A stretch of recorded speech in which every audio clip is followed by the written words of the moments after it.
Hello at magandang araw mga kasangga. Isa na namang araw ng talakayan ang hatid ko sa inyo. Welcome here in Soxytopedia. If hindi ka pa nakapag-subscribe sa ating YouTube channel, mag-subscribe ka na and click the notification bell for you to be notified for the updates and new uploaded videos.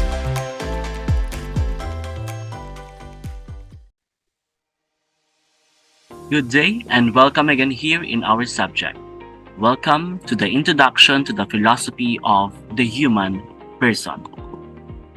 I hope that you are doing great today. And for today's video, we will be starting a new lesson. We will be talking about the composition of man. We will answer the question, what is the composition of man? For you, what is the composition of man? Or ano ang bumubuo sa isang tao? Specifically, we will talk about the insights of the Greek philosophers Plato and Aristotle on their idea regarding man's composition. So what is the composition of man according to Plato and Aristotle? Without further ado, let's start our discussion. Again, our title is all about exploring man's embodiment according to Plato and Aristotle. Our objectives, first, is to expound the insights of Plato on the composition of man, and second is to expound the insight of Aristotle on the composition of man. Okay, as you can see in our screen, this is Plato, and for the information with regard to Plato was the first person to organize and record the issues and questions that defined philosophy. The most famous writing of Plato is the Republic, wherein in the Republic, there are several characters discuss the meaning of justice and how it relates to happiness. Okay? Socrates is once again the main character in the dialogues, and he discusses how being just or unjust can affect someone's life. They discuss various aspects of the government and finally present the philosopher king as the ideal ruler. Plato comes to the conclusion that philosophers must become kings or kings must become philosophers. In short, in the Republic, it concerned with the justice, the order and character of the just city-state and the just man. And the Republic is the best known work and one of the world's most influential works of philosophy and in the political theory. Okay, that is all about Plato. Let's discuss the composition of man according to Plato. Ano nga ba yung composition of man according to Plato? According to Plato, he claimed that man is a soul. He defined the soul as the self-initiating motion or the source of motion. Meaning, there is no movement or there is no motion without the soul. Because soul, according to Plato, is the self-initiating motion or the source of motion. Moreover, he said that man as a soul has three parts. We have rational element, we have spirited element, and we have the bodily element. So bakit ganyan, Sir David, ang hierarchy, okay, ng parts of the soul according to Plato? Bakit nasa taas o nasa pinakamataas ang rational element, pangalawang spirited element, and bodily element ang pangatlo? But before we discuss the reason bakit ganyan ang hierarchy ng mga parts na yan, let's define first the meaning of the different terms. In rational element, it is responsible for reason and language. Again, in rational element, it is responsible for reason and language. Next element, according to Plato, is spirited element. Wherein, in spirited element, it is responsible for emotion, such as hate, anger, love, and others. And last is we have the bodily element. It is responsible for bodily hunger and appetite. Let's go back to the previous slide. Bakit nasa pinakamataas ang rational element, pangalawa ang spirited element, at pangatlo ang bodily element? The three elements are arranged in, of course, hierarchy. with the rational element being the highest, followed by the spirited element. The lowest element is the bodily element. Being the case, the rational element should control the spirited and the bodily element. Again, the rational element must control the spirited and the bodily elements. In other words, in our present reality, the mind must control the heart and our body. Well, we cannot control our emotions, sabi ng iba.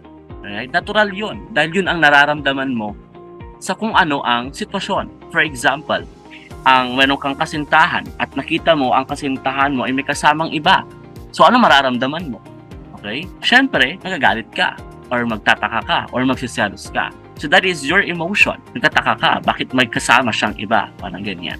For us to understand more regarding the philosophy of Plato in man's embodiment or man's composition, let's apply that through this picture.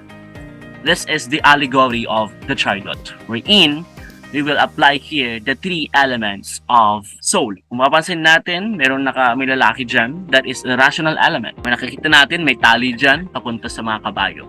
Okay, yung isang kabayo tumutukoy sa bodily element at yung isa naman is spirited element. Okay, according to Plato, we must control our bodily element and spirited element. Ano ulit ang bodily element? This is all about our actions. Ano ulit itong ating spirited element? Spirited element, it talks about our emotions. And last is of course the rational element. Ito yung tao na nandito na kumokontrol sa dalawang kabayo. Okay? What is the application of how we apply this one? We must control our actions and our emotions. Diba? Dapat tayo ang kumontrol sa ating actions and of course sa ating nararamdaman. For example, nakita mo na may kasama ibang kasintahan mo. So anong gagawin mo? No, sasaktan mo ba siya? Okay? Ang emosyon mo ba ang mangunguna? Ang emosyon mo ba ang kokontrol sa'yo? Ang action mo ba ang kokontrol sa'yo? O ikaw dapat ang kumontrol sa iyong emosyon at sa iyong action? Okay, that is the allegory of the chariot and on how Plato discussed the three elements of soul in his philosophy. Next is all about Aristotle. What is the composition of man or man's embodiment according to Aristotle? Aristotle, he claimed that man is not solely a soul but a body endowed with life. That is according to Aristotle. He called the principle of life the soul. This means that the giver of life of the body is the soul. Without the soul, the body has no life.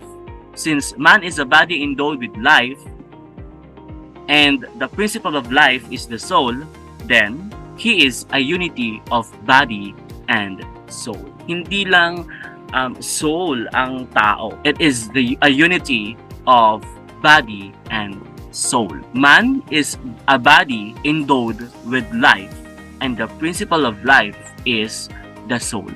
Then he is a unity of body and soul. Ulitin ko lang, according to Aristotle, he claimed that man is not solely a soul but a body endowed with life. Ang meaning, according to Aristotle, soul is life. Okay? When there is no soul, there is no life. Okay? Siyempre, kulang yung soul lang. Dapat meron siyang katawan. Because the giver of life of the body is the soul. And without the soul, the body has no life. According to Plato, we have three elements. Siyempre, according to Aristotle, we have three kinds of soul. Okay, first is we have the vegetative or the nutritive soul. It is the soul of plants and trees and it has the powers of reproduction and assimilation. Next kind of soul is the locomotive soul. What is all about locomotive soul? It is the soul of animals and it has the powers of reproduction, assimilation, locomotion, and sensation. And last is we have the rational soul. Next is we have the rational soul. It is the soul of man and it has the powers of reproduction, assimilation, locomotion, sensation, and reason. Para hindi kayo malito, kapag sinabi nating vegetative or nutritive soul, tumutukoy yan sa plants and trees. Kapag sa locomotive naman, tumutukoy sa mga animals. Kapag sa rational soul naman, tumutukoy na yan sa mga tao. Okay? The rational soul is the soul of man and it has the powers of reproduction, assimilation, locomotion, sensation, and reason. Okay? Pagbanggain natin ang filosofiya about sa man's embodiment according to Plato and Aristotle. According to Plato, man is a soul that provides the man's source of motion. According to Plato, souls serve as a guide of body and mind. According to Plato, soul is divided into three parts or three elements. These are rational, spirited, and bodily element. What is all about the philosophy of Aristotle in regard of the man's embodiment? Man is not solely a soul but a body endowed with life. Kung titignan natin, kay Plato, man is a soul lang. But according to Aristotle, no, hindi lang siya soul, but a body endowed with life. Soul is the giver of life. And Aristotle claimed that we have three kinds of soul: vegetative, locomotive, and the rational soul. Okay? So, kayo nang bahala kung saan kayo sa dalawang yan. Kay Plato nga ba na nagsasabi na that man is a soul, that we must control our emotions and our action? Or kay Aristotle kayo, that man is not solely a soul but a body endowed with life? I want you to comment your answers and I want you to reflect the philosophy of Plato and Aristotle in regard to man's embodiment. And we'll see. Going to read your comments. Okay, again, this is the philosophy of Plato and Aristotle regarding man's embodiment. Let's have a practice. Let's check your understanding with regard to our topic. Let's write the philosopher, Plato or Aristotle. Number one, he said that man is a soul. Who is that? Is that the philosophy of Plato or Aristotle? The answer is Plato. Second, he said that the nutritive soul is the soul of plants. The answer is Aristotle. Number three, he said that the soul has three kinds. The answer is, of course, Aristotle. And next, number four, he said that man is a body and soul. Very good. That is the philosophy of Aristotle. I hope that you understand our lesson and see you in our next discussion. Thank you everyone and have a nice day.